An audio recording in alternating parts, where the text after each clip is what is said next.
New Jersey Public Television. WNJM, Channel 50, Montclair.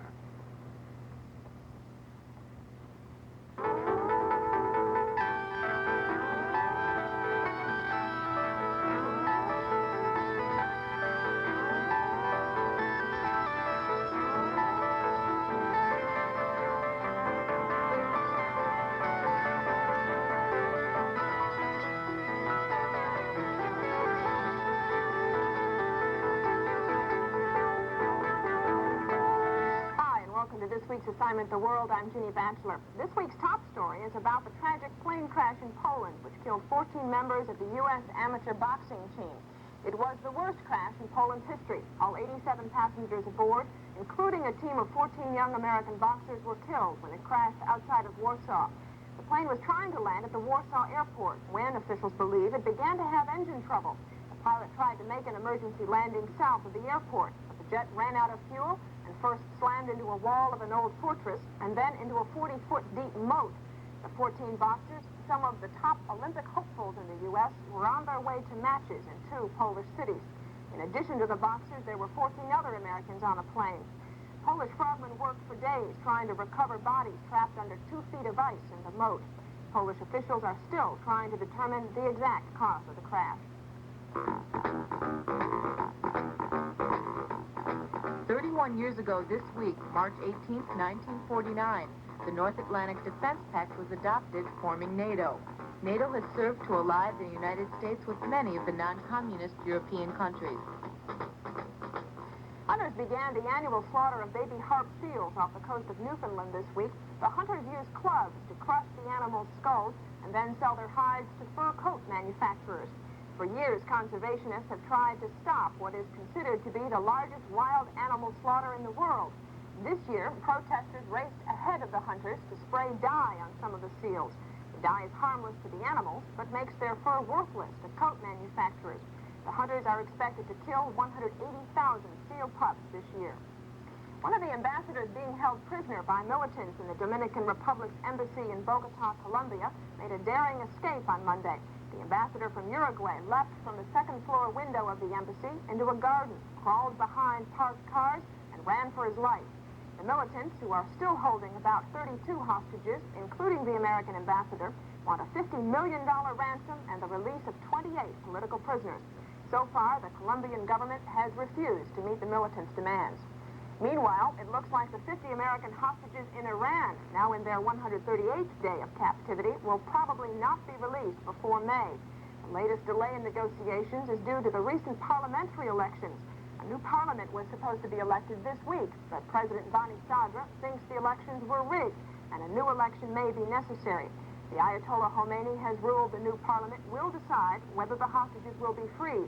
The parliament is now expected to meet in mid-May. U.S. officials are trying to speed things up by once again taking the issue before the World Court. Although the court heard the U.S. case against Iran this week, the court probably won't make a decision for at least a month. U.S. Olympic athletes who won't be going to Moscow because of Carter's boycott may be able to participate in alternate games. Representatives from 12 nations met in Geneva, Switzerland this week to talk about setting up an alternative international competition that would take place after the Olympics. These games would not rival the Olympics, but would give boycotting athletes a place to compete internationally outside of Moscow. The 2-day planning session was organized by Australia, Great Britain, and the U.S. Other nations attending included Kenya, Saudi Arabia, Portugal, Canada, and the Netherlands. So far, no sites have been selected and no dates chosen, but organizers say it would only take them 5 months to set up the alternate games. Deaf people will be able to watch television and understand what is being said, even though they can't hear the words. NBC, ABC, and public television networks have begun a new captioning service. Now, prime-time programs such as The Wonderful World of Disney and Barney Miller will come with written captions similar to subtitles in foreign movies. The captions won't be visible without a $250 decoder. The service will enable the 14 million deaf or hearing-impaired Americans to read what the characters are saying. Time for our first pop quiz. Several countries, including the United States, met in Geneva, Switzerland this week.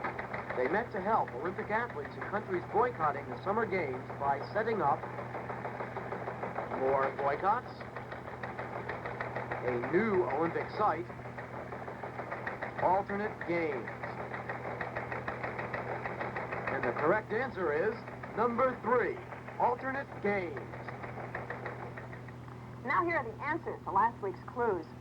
Cayuga vote refers to the bill before Congress this week concerning a land claim by the Cayuga Indians in upstate New York. On Tuesday, the House rejected a compromise bill that would give the Indians 5,000 acres of land and an $8 million trust fund. In return, the bill had called for the Cayugas to give up their claim to 64,000 acres that used to be their reservation. The Indians sold the land to New York State in 1795, but they say the sale was unfair. The state violated an earlier treaty the Cayugas had had with the federal government. The Cayugas say this violation made the sale invalid because the federal government never ratified or approved the state's transaction. Now that the compromise bill was rejected, the Cayugas are planning to sue for the return of the entire 64,000 acres. Will he run refers to former President Gerald Ford's announcement that he will not be a presidential candidate in the 1980 election. For months, Ford has said he would run if enough members of the Republican Party gave him their support. Ford wanted to run because he didn't think Ronald Reagan, the current front-runner in the Republican Party, could win in the national election. This week, Ford said he won't enter the presidential race because he doesn't want to split the party. Meanwhile, Ronald Reagan continues to gather support in the nation's primaries. He won big in Puerto Rico and Illinois this week. And on the Democratic side, President Carter has come out on top in both of those primaries. El Voldraza is, of course, one of our scrambled letter clues, and unscrambled, it reads El Salvador. There have been a series of violent confrontations between leftist guerrillas and government forces in El Salvador's capital city of San Salvador. 2 weeks ago, the government took over the country's banks and richest farmland in its efforts to tighten control over the country. This week, most of the riots took place around National University in San Salvador. Many people have been killed in shootouts between leftists and the government troops, and there is no sign that the violence is letting up. Time now for our second pop quiz. In our story on the new captioning service provided by some of the TV networks, we told you captions will allow deaf people to understand what is being said in certain TV shows. Captions are similar to hearing aids, movie subtitles, special screens.